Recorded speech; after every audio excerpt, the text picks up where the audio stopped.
أعوذ بالله من الشيطان الرجيم. بسم الله الرحمن الرحيم. الحمد لله الذي أنزل على عبده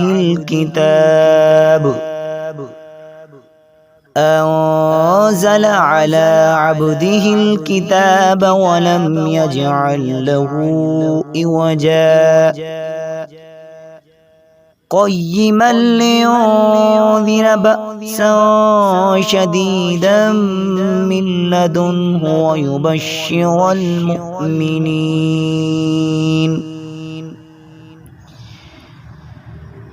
ويبشر المؤمنين الذين يعملون الصالحات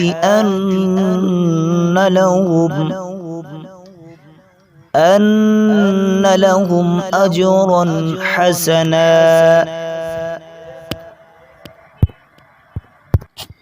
ماكثين فيه أبدا وينذر الذين قالوا اتخذ الله ولدا ما لهم به من علم ولا لآبائهم كبرت كلمة تخرج من أفواههم إن يقولون إلا كذبا فلعلك باخع نفسك على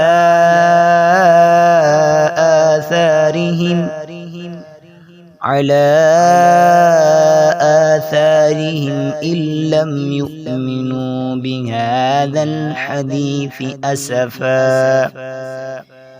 إنا جعلنا ما على الأرض زينة لها لنبلوهم أيهم أحسن عملا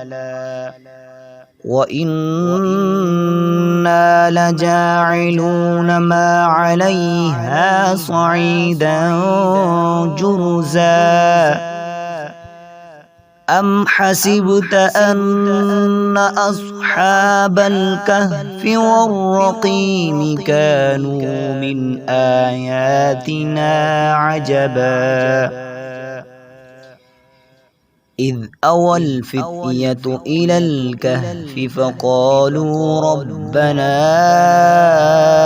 آتنا من لدنك رحمة وهيئ لنا من أمرنا رشدا فضربنا على آذانهم في الكهف سنين عددا ثم بعثناهم لنعلم أي الحزبين أحصى لما لبثوا أمدا صدق الله العظيم.